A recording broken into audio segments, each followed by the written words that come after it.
Hello everyone, and greetings from Glasgow and from the Royal Conservatoire of Scotland. I hope you and yours are keeping safe and well.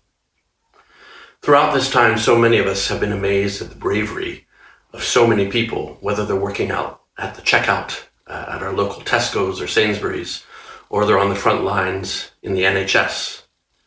We have a couple of doctors right in our neighborhood. One's a GP, one's at the hospital.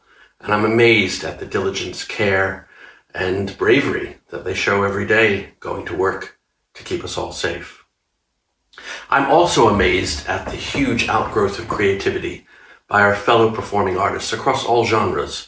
Right here in Scotland, we have people from the orchestras, from the opera houses, from the National Theatre of Scotland, as well as from our own senior conservatoire and junior conservatoire, staff and students, putting amazing content online, sharing what they're working on. It might be a project for a show that sadly didn't get to be put on, might be a viola solo. And while we're going to need this whole community to help us get through this, it will be the scientists and the doctors that hopefully find this cure, but it'll also be the performing artists that remind us of why it's of interest to be on the planet, answering some of the questions that only the arts can begin to touch on.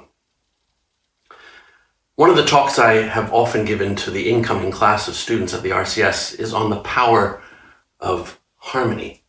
And I play them this tonal progression.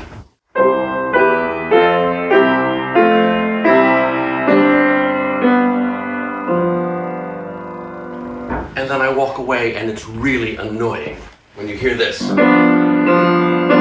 I ask them to sing what should come next. Give it a go. What do you think should come next? Yes, you're right, it's...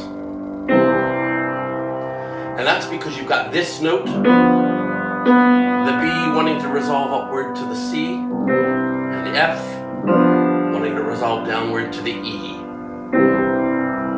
It's to do with the complexities of the overtone series. Every note has a fundamental pitch, and then a series of overtones. The strongest is the octave, and then the fifth, then the octave again. And these things have a pull to one another. And that creates so much of the basis of a lot of the repertoire that we know and love.